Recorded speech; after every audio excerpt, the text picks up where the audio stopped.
कुछ बातें करें जो हमारे जीवन में उपयोगी हो सकें। मनुष्य एक सामाजिक प्राणी है। समाज में रहकर ही हम सबका जीवन गुजर हो सकता है। पशु पक्षियों की बात अलग है। एक पशु है, जन्म लिया तो कहीं भी जंगल में रह करके अपना भोजन पानी की व्यवस्था कर लिया, हो गया उसका काम। यद्यपि वहाँ भी समूह होता है। आप देखें, जहाँ हिरण होते हैं वहाँ हिरण ही हिरण, जहाँ बाघ भालू है वहाँ उसी प्रकार के जानवर। हाथी है तो हाथियों का ही झुंड। पक्षियों में भी है, कौओं का अलग है, तोतों का अलग है, बगुलों का अलग है। चींटियों में देखो, लाल रंग की चींटियां, उनका ग्रुप अलग है। काले रंग की चींटियां, उनका ग्रुप अलग है। तो वहां भी तो है, लेकिन इसके बावजूद उसे समाज नहीं कहा जाता है। समाज तो मनुष्यों के समूह को कहा जाता है। उनके समूह को समाज शास्त्रियों ने थोड़ा सा अंतर रखा है। मनुष्यों के समूह को समाज, अन्य प्राणियों के समूह को समझ, ये अंतर है।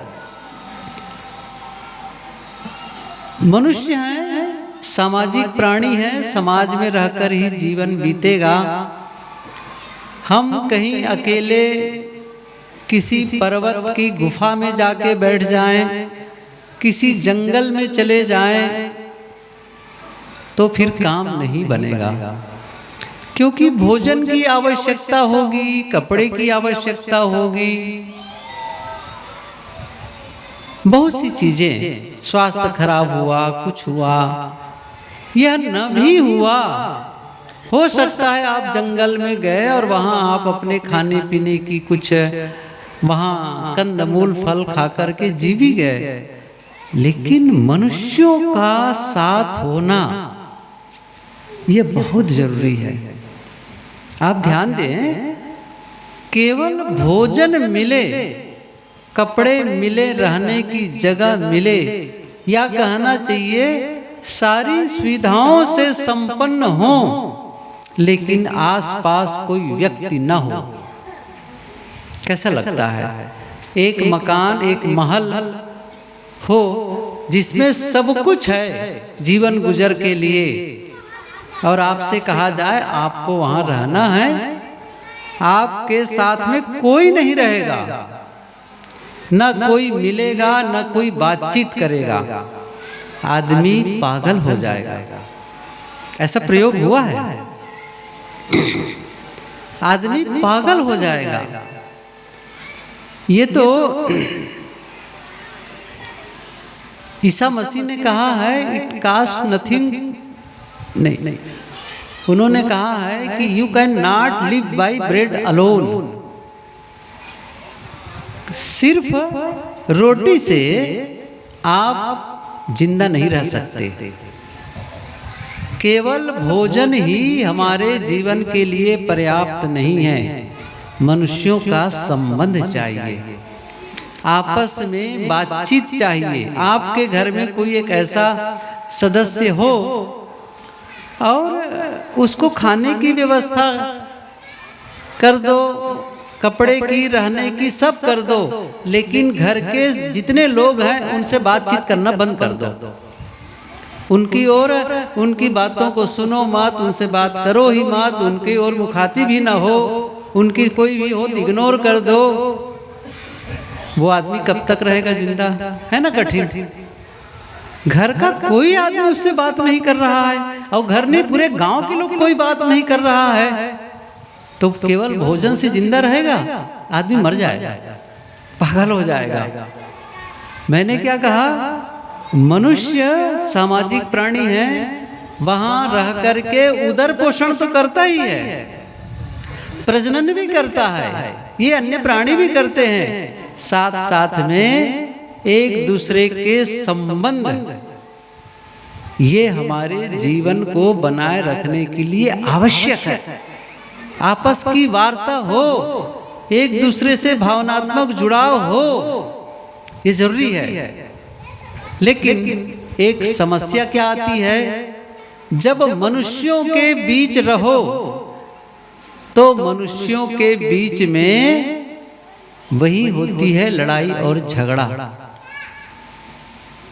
देखिए फिर से कह रहा हूं, मनुष्यों के बिना रह नहीं सकते। लेकिन समस्या कहां से आ रही है, आप बताओ। यहाँ जितने लोग बैठे, यदि मैं पूछूं आप लोगों में से कितने लोग हैं जो सप्ताह भर से भोजन नहीं किए हैं? नहीं, सब लोग किए हैं। आज भी खाए होंगे। अच्छा, कल मिलेगा कि नहीं मिलेगा? हाँ, कल भी मिलेगा। तो भोजन की चिंता नहीं है ना। अच्छा, कपड़े तो ही है। कई माताओं से पूछूंगा आपकी साड़ी कितनी है, जाके गिनना पड़ेगा। है कि नहीं? जाके गिनना पड़ेगा, पता ही नहीं है 10 50 है कि 60 है, 100 है कि 200 है, कोई ठिकाना है? लेकिन अभी आने दो तीजा और क्या दीपावली, नहीं मुझे एक और साड़ी चाहिए। कपड़े की कमी नहीं है, भोजन की कमी नहीं है, रहने की जगह की कमी नहीं है, मतलब इन सब चीजों की समस्या नहीं है। लेकिन पूछो, अच्छा आपको कोई समस्या है क्या घर में?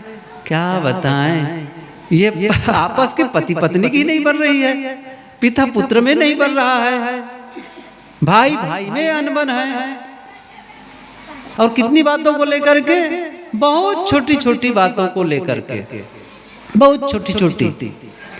मैं ये कहना चाहता हूं, जब आपको साथ रहना ही है, जहां जिसके साथ में शादी हुई है, पति पत्नी, तो दोनों तो साथ रहेंगे ना। अब चाहे कोई लड़की ससुराल गई हो, या आपने किसी को बहू बना के या साथी जीवन साथी बना के लाए हों, तो क्या होगा, वहां जितने सदस्य हैं वे उनके हो गए। और जहां तक पति का सवाल है, आप जिससे शादी किए हैं उनका पक्ष, अर्थात आपके सास ससुर हों, चाहे और भी घर के कितने सदस्य, सब अपने हो गए, सब अपने हो गए फिर। लेकिन आप देखें, उनके साथ जब रहना ही है, तो रहने का एक तरीका ये है कि आपस में प्रेम से रहो, एक दूसरे को देखकर खुश रहो, बढ़िया से एक दूसरे को देखकर मुस्कुराओ, एक दूसरे की उन्नति में सहयोगी बनो। एक दूसरा तरीका है आपस में लड़ झगड़ के रहो, तनावपूर्ण रहो। कौन सा तरीका अच्छा होगा? समझ रहे हैं मैं क्या कह रहा हूं? एक है लड़ाई झगड़ा करके वहीं रहना, और दूसरा है प्रेम से साथ साथ रहना। लड़ाई झगड़ा करके कब तक साथ रहोगे? क्या आपका मन प्रसन्न होगा? क्या आपका शरीर स्वस्थ रह पाएगा? नहीं रह पाएगा। मैं ये कहना चाहता हूं कि यदि लड़ाई झगड़ा किसी कारण से हो ही गई है, हो गया है, तो भी आप उसे खत्म कर सकते हैं, उसका समाधान ढूंढ सकते हैं और उससे रहित हो सकते हैं।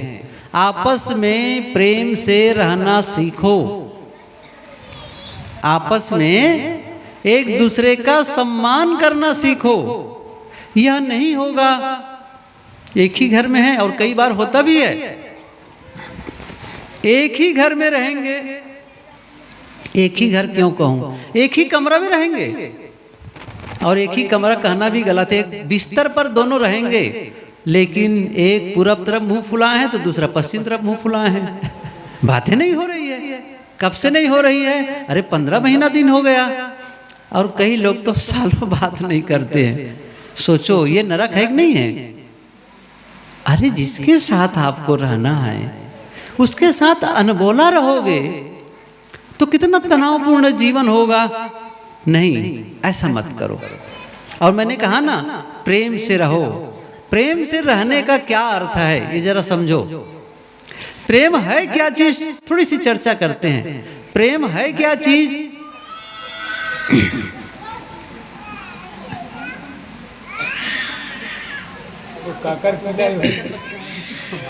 कुछ ज्यादा ही हो गया असल में।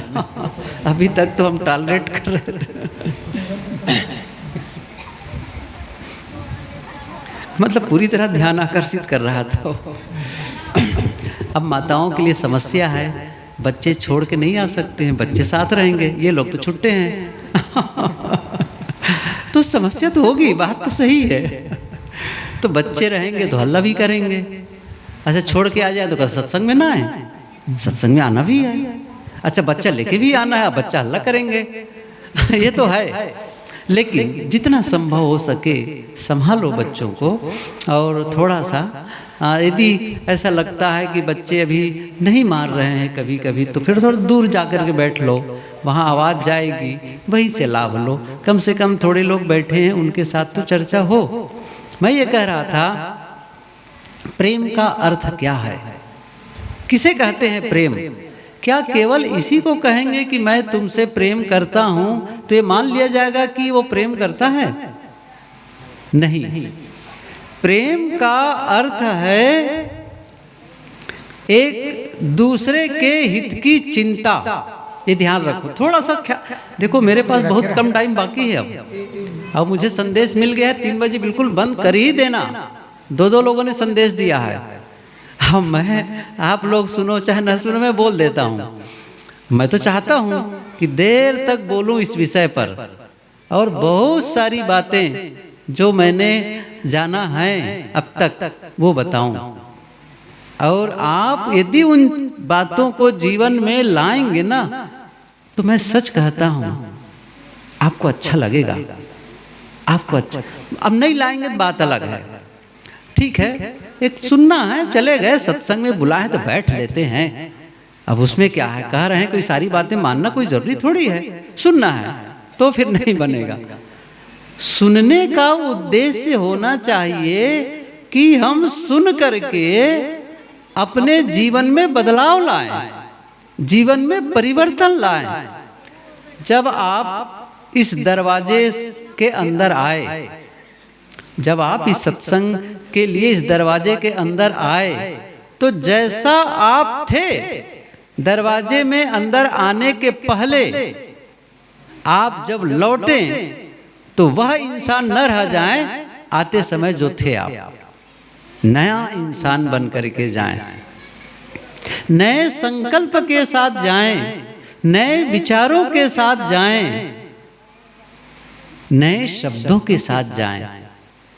यहाँ सुने और ये मन में ठान लिए कि बस मुझे अब ऐसा जीवन जीना है। कल जैसे मैंने कहा था, एक ही बात मैंने कहा था, एक काम भी कर लिया सत्संग सफल हो गया। सुबह उठे संकल्प ले लिए, आज मेरे मुंह से कटु शब्द नहीं निकलेगा,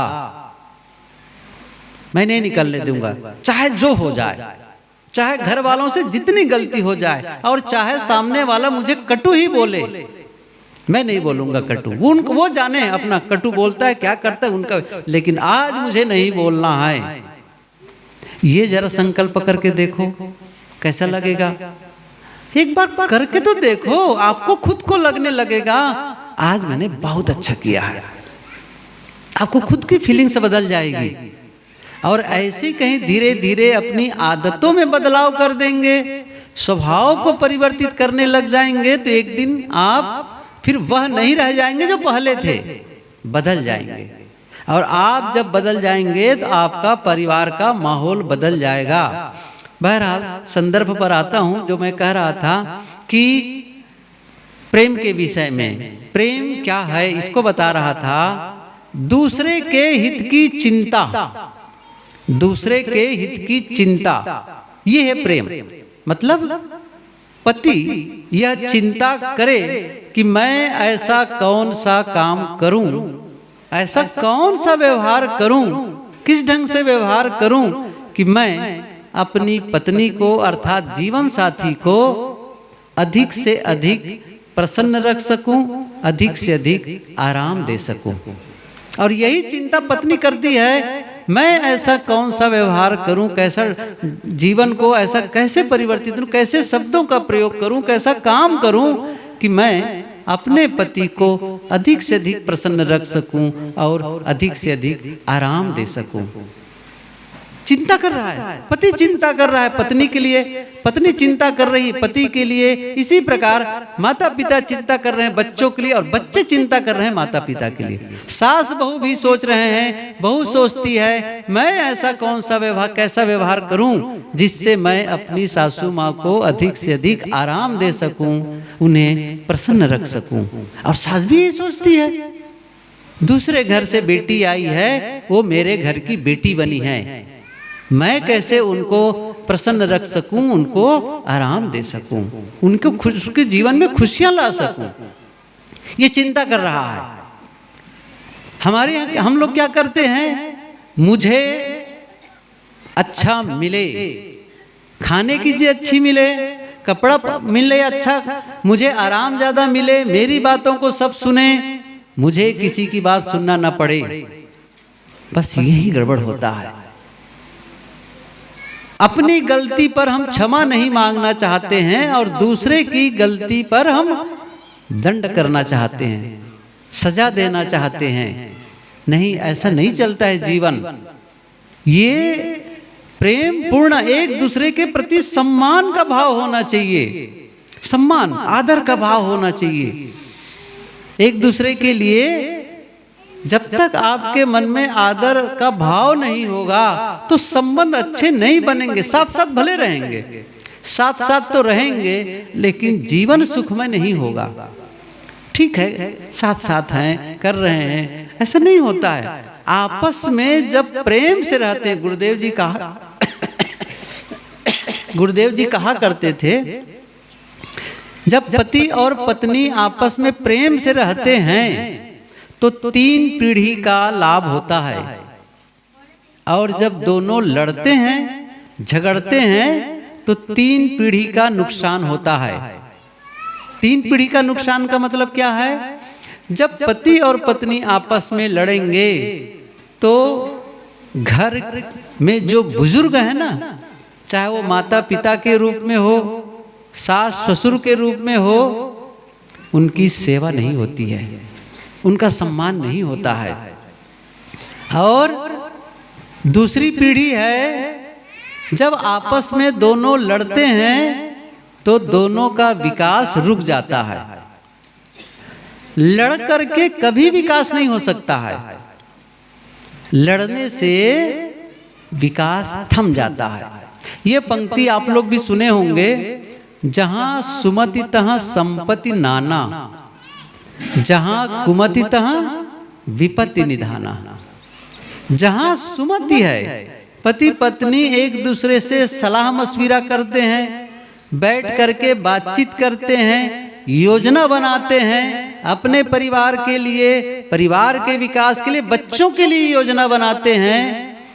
सोचते ही नहीं है जीवन के बारे में। लोग शादी हो गई इसके बाद भी नहीं सोचते हैं हम कितने बच्चों को बढ़िया से पाल पोस करके बड़ा कर सकते हैं। ये सोच लो, 1 बच्चा चाहिए, 2 बच्चा चाहिए, ख्याल नहीं है कितने बच्चे पैदा करना चाहिए, और लाइन लगा दिए हैं और क्या कहते हैं, भगवान दे रहा है। कुछ तो ध्यान रखो। पहले की बात अलग थी, अब तो पढ़े लिखे सब हैं। आप में हिम्मत नहीं है कि आप 1 या 2 बच्चों को ठीक से पढ़ा लिखा सको, परवरिश कर सको और संस्कार सही दे सको।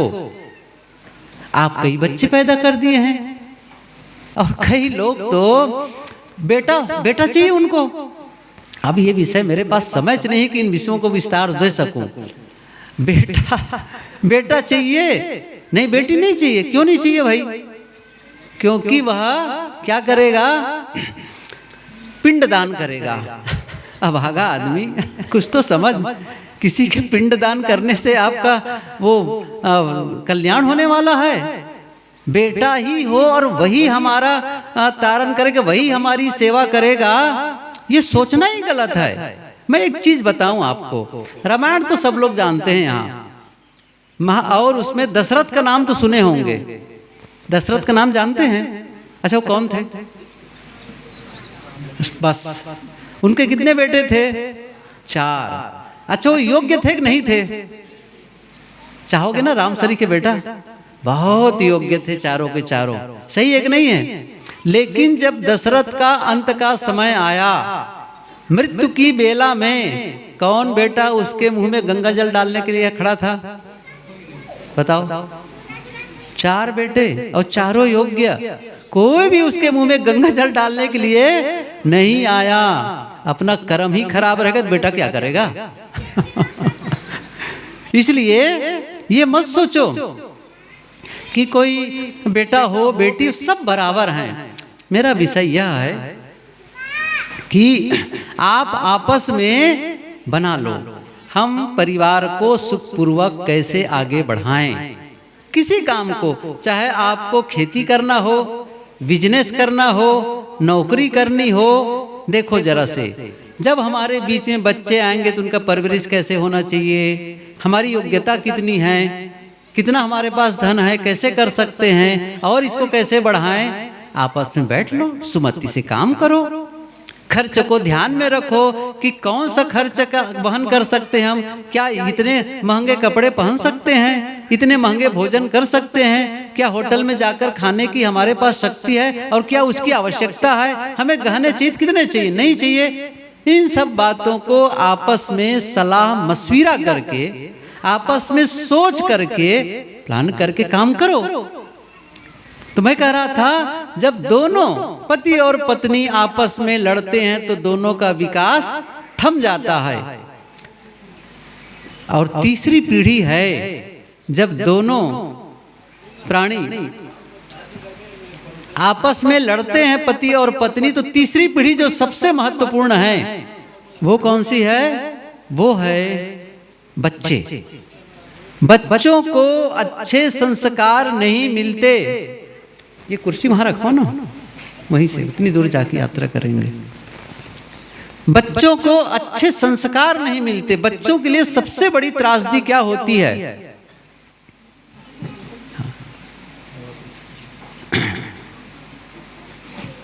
बस ठीक है। बच्चों के लिए आप देखिए क्या है, बच्चे लोग पैदा कर लेते हैं लेकिन बच्चों के मनोविज्ञान को समझते ही नहीं जानते हैं बच्चों का पालन पोषण कैसे करें। मैं क्या बताऊं, मैंने कई पुस्तकें इस विषय पर पढ़ी है और कई वक्ताओं को सुना है परवरिश के संबंध में। आप लोग यदि सुनना चाहें तो मैं बता देता हूं, सक्सेसफुल पेरेंटिंग।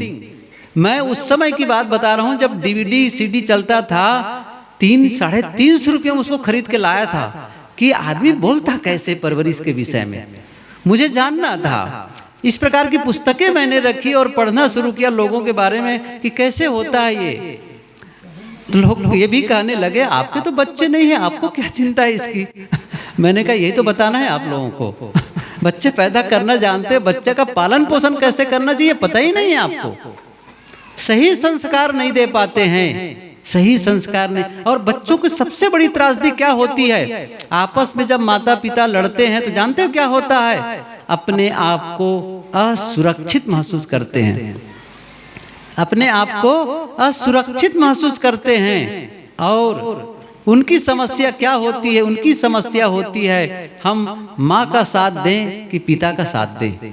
और इस तनावपूर्ण स्थिति में उनका बौद्धिक विकास, मानसिक विकास, शारीरिक विकास सब कुछ थम जाता है। मैं एक चीज बताऊं, यदि आप सुंदर समाज रचना में कुछ सहयोगी बनना चाहते हैं, सुंदर राष्ट्र निर्माण में एक सहयोगी बनना चाहते हैं, तो आप क्या कर सकते हैं? आप अपने बच्चे को सही संस्कार देना शुरू कर दीजिए, एक अच्छे इंसान के रूप में उसको विकसित करना शुरू कर दीजिए।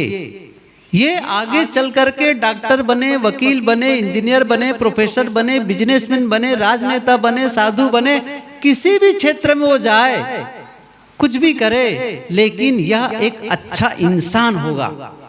कितनी बार मैंने ये उदाहरण दिए हैं। बच्चे आए थे आश्रम में, सूरत के प्रिंसिपल आए थे, बच्चों को लेकर के, लड़के लड़कियां सब बैठी हुई थी, हाई स्कूल के कक्षा 12 तक के बच्चे रहे होंगे, वो रहे हुए। मैंने उनसे पूछा, अच्छा बताओ पढ़ लिख कर क्या बनना चाहते हैं?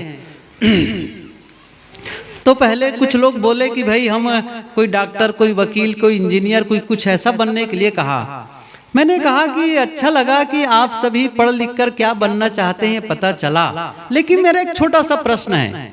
आप सब जितने बच्चे बैठे हैं, इनमें से कौन कौन हैं जो पढ़ लिख कर अच्छा इंसान बनना चाहते हैं? हाथ कोई नहीं उठाया। फिर मैंने क्या कहा, आप लोग जो बनना चाहते हैं, हो सकता है ना बन पाओ, ऐसा थोड़ी होता है कि डॉक्टर बनना चाहे डॉक्टर बनी जाए, वकील बनना चाहे वकील बनी जाए, इंजीनियर बनना चाहे इंजीनियर बनी जाए, हो सकता है न बन पाओ। लेकिन आज एक बात तय है, किसी न किसी माता पिता के बच्चे हो, और थोड़े ही दिन के बाद में पति बन जाओगे, पत्नी बन जाओगे, फिर थोड़े दिन के बाद में पिता बन जाओगे, माँ बन जाओगे। क्या इसका भी प्रशिक्षण ले रहे हो कि माता पिता के साथ, भाई के साथ, बहन के साथ, छोटों के साथ, बड़ों के साथ और बुजुर्गों के साथ, सब और परिचित और अपरिचितों के साथ कैसे व्यवहार करना चाहिए? अच्छा इंसान कैसे होना चाहिए, कैसे उसका विकास किया जाए? न इसकी पढ़ाई स्कूलों में होती है, न माँ बाप को चिंता है, न समाज को चिंता है। इसलिए बच्चों को सही संस्कार दो। कहते हैं बच्चे को यदि आप कोई खिलौना नहीं देते, उपहार नहीं देते हैं, तो कुछ घंटे रोएगा। बच्चे को यदि कोई उपहार नहीं देते हो तो कुछ घंटे रोएगा, लेकिन संस्कार नहीं दोगे तो जीवन भर रोएगा, वो जीवन भर रोएगा। क्योंकि वही बच्चा गलत संस्कार में गाली देना सीख गया है, चोरी करना सीख गया है, क्योंकि आपका जीवन ही अस्त व्यस्त है। आपको एक रोल मॉडल होने की जरूरत है, नहीं हो पाते हैं। आपको देख करके बच्चे यह महसूस करे कि मुझे अपने पिताजी के समान होना है, मुझे माँ की तरह होना है। इतने विनम्र हो, इतने शालीन हो, इतने सेवापरायण हो, घर के बुजुर्गों की सेवा करने वाले हों, मेहमानों के साथ कैसे व्यवहार करना है, बच्चों के साथ कैसे, और किसी की गलती होने पर कैसे रिएक्ट करते हैं, ये ध्यान दो। किसी की गलती होने पर आप कैसा व्यवहार करते हैं? भूल हो गई, गलती हो गई, तब कैसे करते हैं? क्या आप डांट डपट की भाषा, मारपीट का प्रयास करते काम करते हैं, या स्नेह और प्रेम से समाधान और समझाने का प्रयास करते हैं? बच्चे वो सब सीखते हैं। गाली देना बच्चे प्रारंभ से नहीं जानते, जन्म से आसपास से ही सीखते हैं। आप लोगों से सीखते हैं, झूठ बोलना भी आप लोगों से सीखते हैं, सब कुछ सीखते हैं, चोरी करना भी सीखते हैं। इन सारी चीजों से आपको ध्यान, उनको सिखाओ कि कैसे विनम्र होना चाहिए, कैसे आपको दूसरों का सहयोगी होना चाहिए, कैसे दूसरों की गलती को क्षमा करनी चाहिए, अपनी गलती पर कैसे क्षमा मांग लेनी चाहिए। जैसे आजकल बच्चों को सिखाया जाता है, कुछ कहे उनसे तो तुरंत कहो धन्यवाद, कहो थैंक यू कहो। अब उनको पता तो नहीं है, एक रटा रुटाया मतलब एक शब्द चलता है, मैं कहता चलो वो भी ठीक है, उसके भाव को समझो, समझाओ आगे चल करके क्यों धन्यवाद ज्ञापित कर रहे हैं।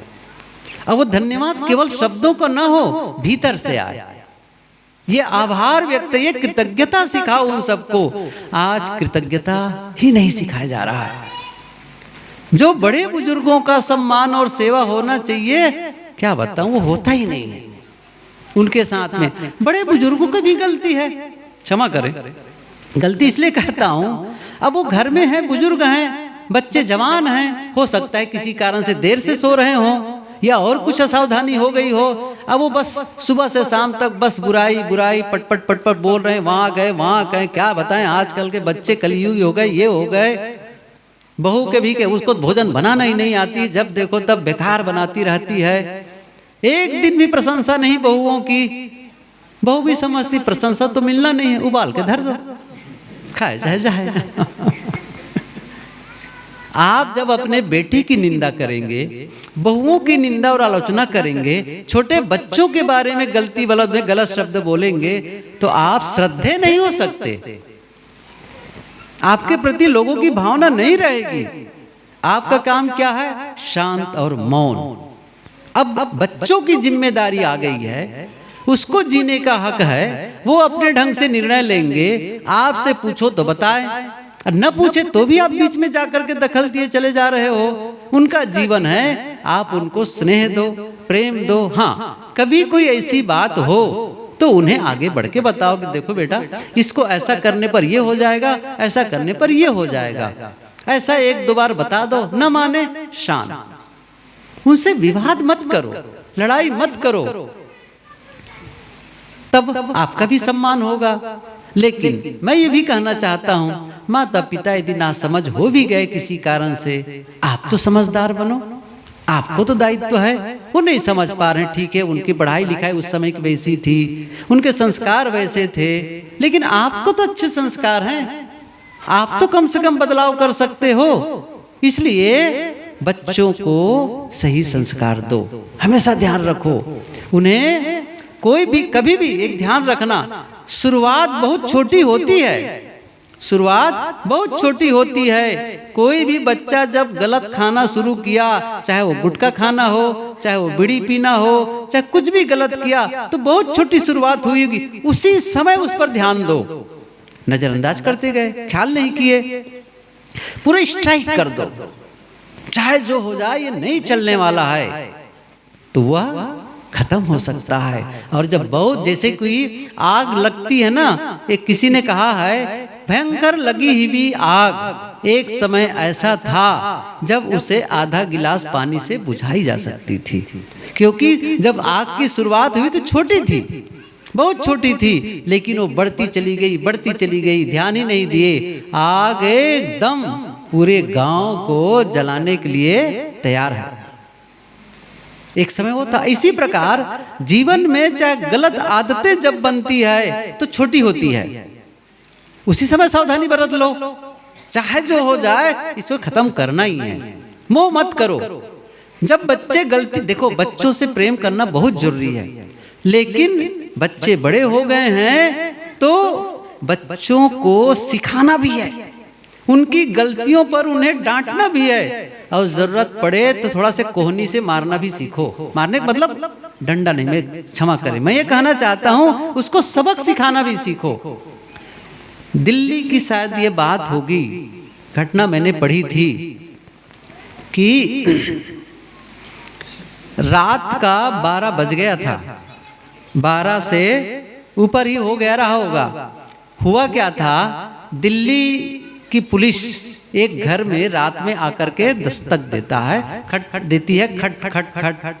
अंदर गृहपति जागा, खोला दरवाजा तो सामने देखा पुलिस और उनके साथ में उसकी टीम है। उसने कहा, पुलिस क्यों, क्या बात है? फिर उस पुलिस का जो अफसर था उसने एक चित्र दिखाया, कहा इसे आप जानते हैं? हाँ, इसे जानता हूँ, ये मेरे बेटा है। कहा इसे हम अरेस्ट करने आए हैं। कि क्यों? उन्होंने कहा कि इंडिया गेट के पास ये सब कुछ बच्चे लड़के कुछ लड़कियों की साथ में छेड़खानी की है, और इसी के जुर्म में इसको हम अरेस्ट करने आए हैं, बंदी बनाने आए हैं। उसने कहा अच्छा रुको मैं आता हूँ। अंदर गया, उनका बेटा सो रहा था, जगाया, पूछा पुलिस आई है, क्या तुमने ये गलती की है? अब वो थोड़ा से कुलीन घर था, सभ्य घर था, वो सिर झुका दिया, सफाई नहीं दे पाया। पिता समझ गया इसने गलती की है, इसने गलती की है, अपराध किया है। और बाहर आया पिता और क्या कहता है पुलिस अफसर से, मेरे बेटे को अरेस्ट कर लो। और वो जब आया बेटा अरेस्ट किया और ले जाने लगा तो उसने अफसर को बुलाया, बड़े अफसर को, पुलिस को, और उसको क्या अंदर अलग अकेले में बुलाकर उसको 5,000 रुपया देते हैं और क्या कहते हैं, मेरे बेटे की ठीक से पिटाई करना ताकि ये भविष्य में कभी भी ऐसी गलती न कर सके। समझ रहे हैं ना? 5,000 क्यों दे रहे हैं? पिटाई करने के लिए। और आप 10,000 देने को तैयार हो जाए बेटे को छुड़वाने के लिए। अच्छा, मैं क्या सही कह रहा हूँ? नहीं कह रहा हूँ? क्या संस्कार देते हैं आप? मैं ये नहीं कह रहा हूँ कि बच्चे को सजा दो, नहीं, लेकिन गलती करे तो सबक सिखाना भी सीखो। और ये माताएं बहुत जल्दी भावुक हो जाती हैं, नहीं चाहे जो हो छोड़ दो, दे दो ना, क्या होता है वो हो। आजकल तो मोबाइल देते चले। अब ये क्या बताऊं मोबाइल एडिक्शन के बारे में, ये शराब से भी बढ़ के मोबाइल का एडिक्शन, छोटे छोटे बच्चों को एडिक्ट बना लिए हैं, बड़े तो हो ही गए हैं। हम सभी ये सारी चीज़ों का ध्यान में रखो, बच्चों को अच्छे संस्कार दो, आपस में प्रेम से रहो, एक सुंदर माहौल बना करके रहो परिवार में, तभी जीवन सुखमय होगा, आनंदमय होगा। और ये गृहस्थी की जो बात है ना, बहुत लंबी चौड़ी है। 2 दिन 3 दिन तक इस पर चर्चा हो तब जा कर के कुछ बातें होती हैं। आधे घंटे का समय मिला था, उसमें भी मैंने समय का व्यतिक्रम कर दिया, थोड़ा सा 2 या 3 मिनट ज़्यादा भी हो गया, 2 मिनट ज़्यादा हो गए। और ये साहब बैठे, जल्दी बंद करो, जल्दी बंद करो, तो बंद कर देता हूँ। और कभी भविष्य में कहीं मिलना हुआ तो इस पर चर्चा कर। हाँ, भरदा कला आना, भरदा कला 27, 28 फरवरी, 27, 28 और 29 फरवरी। अब क्यों 29 है? फरवरी 29 का है, तो आना सब लोग वहाँ पर। इस पर हम बहुत चर्चा करेंगे। इस समय मैं अपनी वाणी को विराम देता हूँ और आप सबको बहुत बहुत धन्यवाद।